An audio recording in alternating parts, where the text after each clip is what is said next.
Mbak ini permisi ya. Di sini ya, biar agak tinggi aja. Biar teman-teman kelihatan. Pasang nggak kelihatan. Nah, kemudian kita periksa. Nah, kita ambil di sini ada kayak coba diraba masing-masing kayak ceklongan itu. Nah, kita tutup ya. Nah, normalnya dia akan jingkat sedikit. Ya, tapi kalau orang yang nggak normal, ya ada kelainan pada otaknya, berarti dia nggak jingkat, ya. Ini lagi ya. Nah, ada jingkat sedikit ya pada ajar ya. Itu untuk patella. Selanjutnya, nah tadi apa? Kornea. Nah, kornea ini, Iya. Nah, ini kita bisa lihat di matanya. Ya, jadi kita melihat untuk matanya sebenarnya bukan kornea, pupil ya. Pupil itu refleks pupil pada cahaya. Ya, jadi kalau misalnya dia kena cahaya itu mengecil sama kalau midriasis sama miosis. Ya, kalau kena cahaya dia itu miosis. Ya, jadi seperti ini. Kita misalnya dari pinggir boleh. Nah, dia mengecil berarti normal. Ya, satu lagi. Nah, dia juga mengecil normal. Untuk hasilnya itu adalah pengecilannya itu harusnya kurang dari 2 atau 3 mm. Ya, jadi itu besar pupil ketika mendapat cahaya. Nah, kalau misalnya ada yang nggak sama, misalnya kanan itu mengecil, kiri tidak refleks, maka dia ada kelainan juga, ya. Tapi kalau dia kena cahaya kok nggak mengecil, berarti pasien ini sudah meninggal, ya. Dua-duanya berarti dia sudah meninggal, gitu ya. Jadi untuk memastikan pasien itu sudah meninggal bisa dengan 2 cara, misalnya dengan ini diraba nadi karotisnya, nadi besarnya ini. Kalau nggak ada, dipastikan lagi dengan penggunaan refleks pupil. Kalau misalnya dia midriasis, nggak ada refleks pupilnya, maka dia meninggal. Ya, itu ya. Selanjutnya apa? Faring. Nah, faring ini jarang ya digunakan ya, sama refleks cahaya itu ya, refleks ini cahayanya. Kemudian biceps sama triceps. Ya, untuk biceps itu adalah otot lengan bagian dalam, itu biceps. Untuk yang triceps itu bagian luar. Ya, caranya adalah pasiennya disuruh gini. Kita periksa biceps dulu ya. Biceps kita letakkan di tengah ini, ya. Kemudian kita suruh ini. Kemudian kita ketuk tangannya, tangan kita harus bukan tangannya, tangan pemeriksanya seperti ini. Nah, kemudian dia akan jingkat, ya. Atau misalnya kalau nggak yakin, nah boleh ini di sini, kemudian ini diketuk. Ada nggak? Ada. Ada ya. Jadi nggak terasa keuntungannya itu refleks, ya. Kemudian yang triceps kita ketuk bagian luarnya, ya. Ini. Nah, ada sedikit ya. Jadi itu triceps. Biceps itu di dalam, triceps itu di luar. Nah, itu refleks fisiologis. Oke, selanjutnya sama Tromner. Hoffman sama Tromner itu caranya adalah kita nggak pakai alat apapun. Caranya jari tengah pasien kita genggam ini dengan jari telunjuk sama jari tengah kita. Ini ya. Kemudian kita kasih goresan sedikit pada ujung jarinya. Sakit? Enggak ya. Gini ya. Kasih goresan sedikit. Misalnya ini dia ada gerakan atau ibu jarinya ada gerakan, berarti abnormal. Ya. Kemudian yang Tromner itu kita ujung-ujung jarinya itu ditekan. Gini, boleh ya. Nah, kalau misalnya dia itu terasa nyeri atau ada gerakan, berarti tidak normal, ya. Itu Hoffman sama Tromner, ya. Oke, kemudian jauh. Jauh itu ini di mana? Dagu. Jauh itu di dagu ya. Jauh itu di dagu. Jadi kalau orang normal itu kalau dia diperiksa ini atau mungkin bisa gini ya, dengan jari biar nggak kena langsung ke ininya ya. Kita ketuk jari, kita tempatkan jari kita di dagunya, kemudian kita ketuk. Kalau orang normal itu nggak mengalami gini, nggak ikut gitu. Tapi kalau orang yang ada gangguan pada otaknya maka dia ikut ini, gitu ya. Jadi kayak gitu. Nanti ada di YouTube, boleh lihat ya. Nah ini kan normal ya, nggak ada ini. Karena saya periksa sendiri ya, tapi kan belum tentu kalau saya diperiksa orang. Nah normalnya nggak ada gerakan dari jauhnya ya, atau dari mulutnya. Tapi kalau yang abnormal ya, dia ada gerakan. Artinya jauh positif ya, refleks jauh positif ya. Kalau ada gini terus ada gerakan gini berarti jauh positif ya, refleks jauh positif. Oke, paham? Mana? Kemudian Babinski. Nah, tiduran dilepas kaos kakinya ya, pakai nggak pakai itu, satu aja ya. Untuk Babinski itu sebenarnya ini nanti ada dua ya. Jadi Babinski itu juga termasuk refleks primitif pada anak bayi atau usia 0 sampai 1 tahun ya. Refleks Babinski itu cara ngukurnya adalah di ini, misalnya pakai bolpen ya, atau pakai ini ya. Ini nggak sampai sodan ya. Jadi seperti ini, kita gores atau gores gini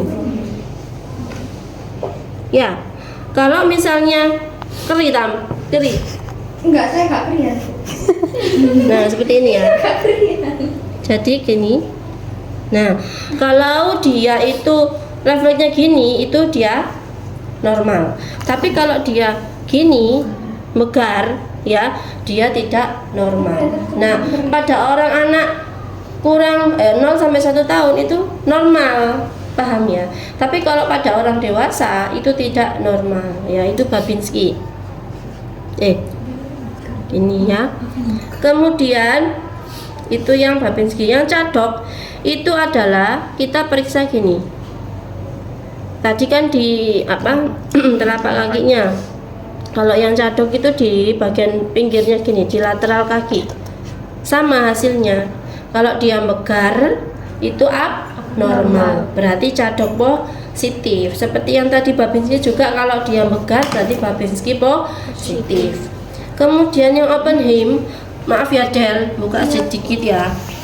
Oppenheim itu kita kasih tekanan pada betisnya ya, jadi gini gitu ya. Jadi kalau misalnya dia megar itu berarti Oppenheim positif. Kemudian yang Gordon itu kita tekan betis dengan keras ya, gini kayak dicubit gitu. Nah kalau misalnya dia megar juga berarti Gordon positif ya. Kemudian yang Rossolimo itu kita ketuk ya, di sini Rossolimo ya, kita ketuk. Nah kalau itu hasilnya dia nggak respon apa-apa. Tapi kalau misalnya dia megar atau bukan megar, dia gini, maka dia abnormal atau Rossolimo positif. Rossolimo ya, kalau kayak gini dia Rossolimo positif ya, berarti ada gangguan pada otaknya itu ya, paham? Wes diingat-ingat Babinski dan lain sebagainya, banyak itu ya. Kemudian sekarang meningeal sign atau tanda meningeal. Meningeal sign itu berarti untuk melihat apakah ada kelainan pada meningen. Meningen itu apa? Meningen itu adalah lapisan otak. Jadi otak itu dilindungi oleh meningen namanya ya, baru tengkorak. Nah kalau meningennya ada gangguan, misalnya infeksi ya, kemudian ada lagi misalnya cedera, kemudian yang yang terkena itu pada meninginnya, misalnya atau meningitis tadi. Kalau infeksi atau meningitis, maka ada tanda meningen atau meningen sign ya. Salah satu untuk pemeriksaannya ini ada 3 ya. Ada kaku kudu, ada tanda Budinsky sama tanda Kernik. Kalau kaku kudu, caranya adalah pasiennya itu disuruh nengok gini, dia kesakitan, nyeri ya. Kalau orang normal kan nggak nyeri kan, tapi kalau meningen sign-nya kaku kudunya positif, maka disuruh gini itu ya dia nyeri ya. Itu yang kaku kudu. Jadi kaku kudu itu caranya pasiennya disuruh tiduran seperti ini. Nah, kemudian bolehlah kakinya diangkat gini, ayo kakinya ditekuk bu, ditekuk bu. Ini ya, ini kemudian pasiennya kita tekuk atau fleksikan kepalanya. Kalau nyeri berarti kaku kudunya positif. Itu kaku kudu ya. Kalau yang nyerinya di sini, Nyerinya di sini. Kalau ditemukin itu mungkin sudah lama. enggak, baru kemarin. Ya ini salah posisi ya. Bisa aja salah posisi. Tapi kalau kaku kudu itu nyeri hebat. Ya. Terus juga selain itu ada tanda lainnya. Misalnya pasiennya itu sering sakit kepala, demam tinggi kayak gitu. Jadi meningen sign ini penunjang. Jadi sebelumnya ada tanda gejala yang mengarah ke gangguan pada meningennya gitu. Jadi Enggak gitu ya. ya iya, meningitis itu berarti infeksi pada meningen ya. Nah, salah satunya tandanya adalah kaku kudu positif. Kemudian tanda Budinsky ya, tiduran lagi. Nah, untuk tanda Budinsky 1 mirip dengan kaku kudu ya, sama. Pasiennya disuruh seperti ini ya. Kemudian dia disuruh tekuk gini, kemudian itu dia nyeri ya. Itu Budinsky 1. Untuk tanda Kernik, maaf ya, ini nanti diangkat gini. Atau siapa yang pakai celana? Bisa kamu angkat? Pakai pendek. Ya wes. Gini. Nah ini beda itu ya, gini ya. Cek nekuk, kakinya ditekuk bu. Nah dia suruh ngangkat gini, dia kesakitan. Kalau orang normal kan nggak sakit. Kalau orang normal kan nggak sakit, tapi kalau dia tanda Kerniknya positif, kalau gini dia sakit, kesakitan ya. Itu ya. Jadi itu tanda Kernik. Paham ya? Kalau saya periksa gini, dia positif, nyeri, tanda apa yang positif? Kernik. Kemudian kalau seperti ini, posisi seperti ini, saya tekuk kepalanya nyeri, apa yang positif? Kaku kudu. Ya, Budinsky atau kaku kudu. Kaku kudu itu bisa seperti ini atau bisa ininya lurus aja, ya. Gitu. Jadi sama tandanya ini kalau disuruh nekuk nyeri, ya. Sudah ya. Untuk pemeriksaan 12 syaraf kranial kita lanjut di kelas, ya. Nanti banyak soalnya itu, ya. Itu untuk B3. Selanjutnya untuk B atau perkemihan, ya. Tapi biasanya sebelum pemeriksaan fisik itu kita anamnesa dulu, tanyakan kepada pasien ya. Apa yang ditanyakan? Pola berkemihnya. Satu ya, pola berkemihnya itu gimana Bu maksudnya? Pola berkemihnya itu misalnya kalau kita pipis, kalau habis pipis itu kan rasanya lewego ya. Nah, lega. Itu berarti tidak ada gangguan. Kadang-kadang orang yang dengan gangguan perkemihan ya, itu bisa aja dia ketika pipis di awal, di tengah atau di akhir itu timbul nyeri ya. Atau mungkin dia merasa tidak lega setelah pipis. Jadi itu artinya masih ada sisa, masih ada residu yang nggak bisa keluar atau air kencingnya masih ada sisa di kandung kemihnya.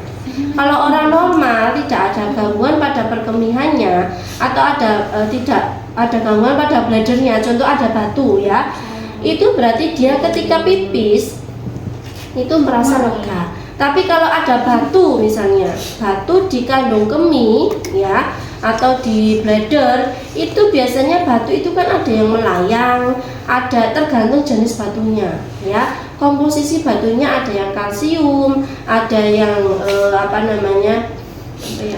natrium gitu ya. Jadi tergantung dari komposisi batunya. Kalau dia melayang itu berarti kalau kita air itu kan jatuhnya terakhir ya.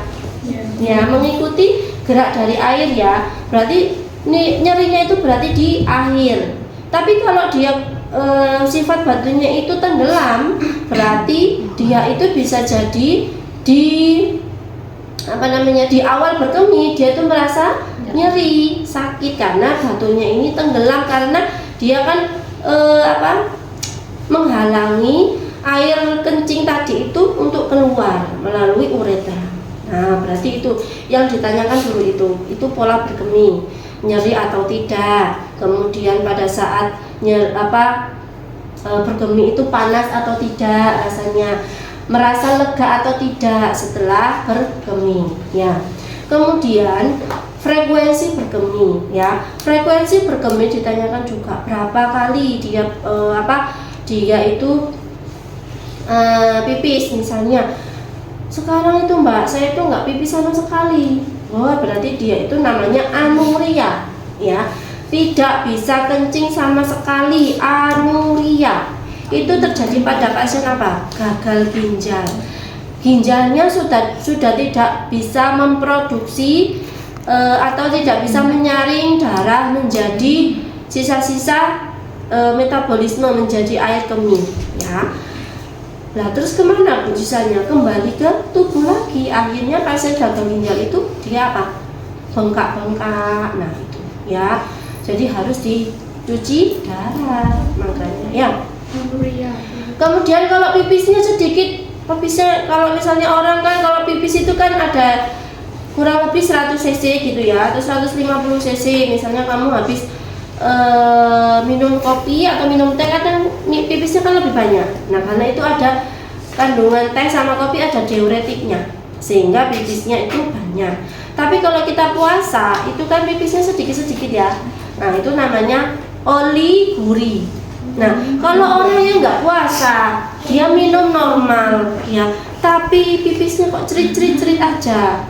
Nah, berarti itu dia juga ada indikasi ada kerusakan pada ginjalnya, namanya oliguri, pipisnya sedikit ya.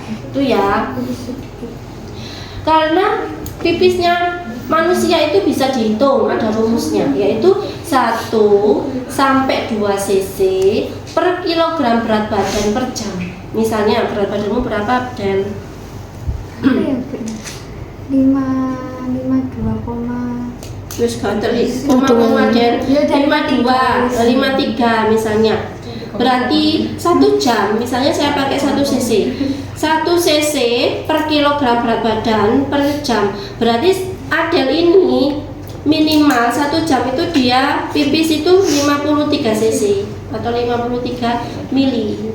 Berarti kalau dia pipis per 4 jam berarti tinggal mengalikan, berarti 53 kali 4 berapa? 200 kok 200 benar ya? 212 cc. Berarti dalam 4 jam Adel normalnya itu pipisnya 212 cc ya. Sehingga kalau pipisnya misalnya pasien gagal ginjal atau bisa pasien yang batu ginjal, ternyata dia pipis dalam 1 hari kok hanya 1 cc, berarti dia mengalami oliguri, kan nggak normal kan dalam 24 jam sehari semalam ya. Itu jadi itu yang harus dianamnesa, pola frekuensi ya. Selanjutnya kita baru melakukan pemeriksaan fisik. Pertama inspeksi, ayo Del, inspeksi. Tiduran Del. Bu, saya mau melakukan pemeriksaan pada kandung kemih ibu. Ya, nanti untuk memeriksa apakah kandung kemih ibu normal atau tidak. Karena ibu tadi kan bilang kalau pipisnya itu nyeri ya Bu, terus rasanya panas ya. Saya periksa ya Bu ya, permisi ya. Nah, jadi kandung kemih, maaf ya Del. Jadi kandung kemih itu sekitar sini. Di bawahnya pusar ya. Jadi di atasnya pubis, di bawahnya pusar itu adalah kandung kemih atau bladder. Jadi yang dilihat ya itu, jangan melihat yang lainnya untuk B4 ya. Jadi yang fokus di sini di kandung kemih ya. Bentuknya bagaimana? Kemudian retraksi, simetris, kontur permukaan dan adakah penonjolan. Nah, misalnya dari inspeksi, oh ternyata dia kok agak besar ya. Kemudian kok agak tegang ya. Kemudian kok pasiennya juga gelisah gitu ya. Itu inspeksi. Kemudian auskultasi, bunyi usus atau bunyi arteri, bising arterinya ya. Jadi yang mana yang di auskultasi di bagian sekitar pusar ya. Jadi kita auskultasi apakah ada bruit ya, ada bruit itu berarti bruit itu adalah gangguan pada pembuluh darah arteri di sekitar mana pusar ya. Jadi adakah bruit atau tidak di sekitar pusarnya.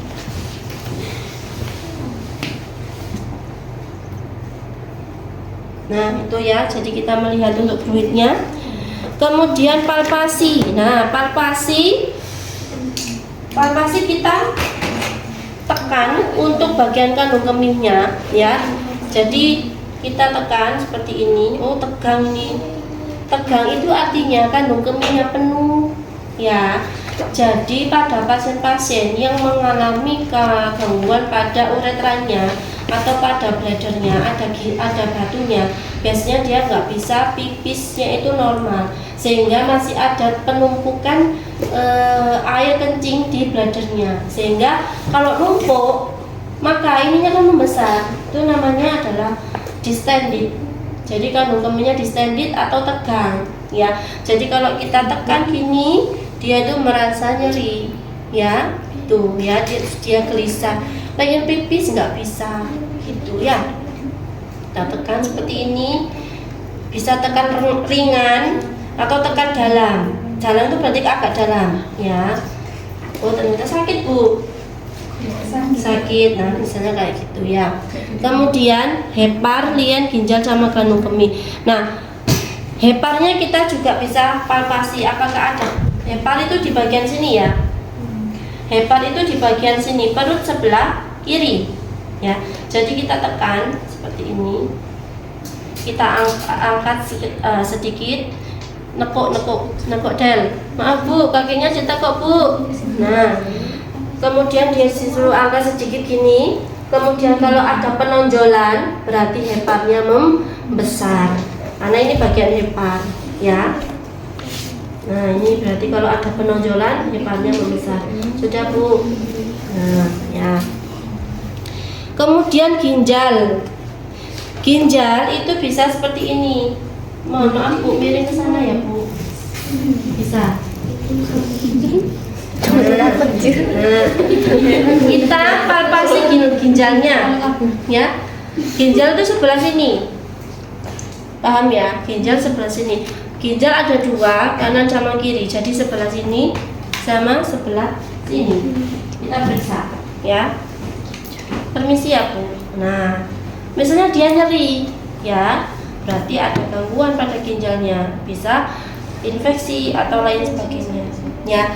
Kemudian ada lagi untuk biasanya dokter itu bisa dengan dengan hentakan ya. Itu untuk apakah dia itu melihat atau apakah ada batu atau tidak.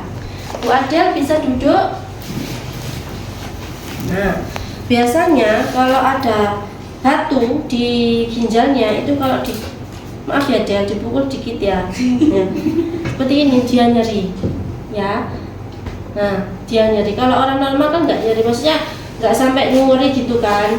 Tapi kalau orang dengan batu ginjal itu dia nyeri ya. Oke. Kemudian perkusi, kita perkusi apakah ada massa, cairan dan gas. Tiduran lagi bu. Nah kita kalau perut itu bunyinya apa? Kok gruk-gruk. Kalau di perkusi itu bunyi perut lapar ya, kamu lapar ya? Kalau di perkusi bunyinya perut itu adalah apa? Belum. Hah? Itu bong kampung gitu. Oh, kayak kampung gitu kan. Ya apa namanya? Bro. Hah?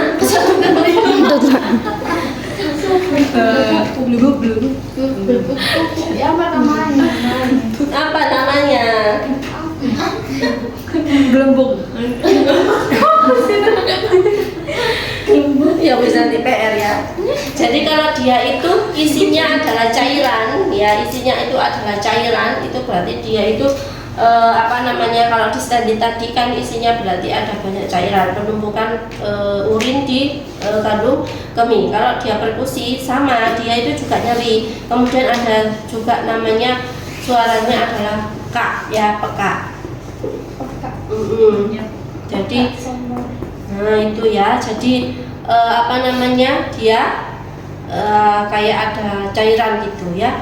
Jadi itu hasil perkusinya. Tapi kalau ada gasnya itu jarang ya. Kalau ada gas itu bukan di kandung kemih, biasanya di bagian perut yang bagian kiri, karena di situ ada bagian lambung sama usus ya. Tapi kalau yang bagian kanan itu apa namanya, jarang untuk ditemukan sampai kembung gitu ya.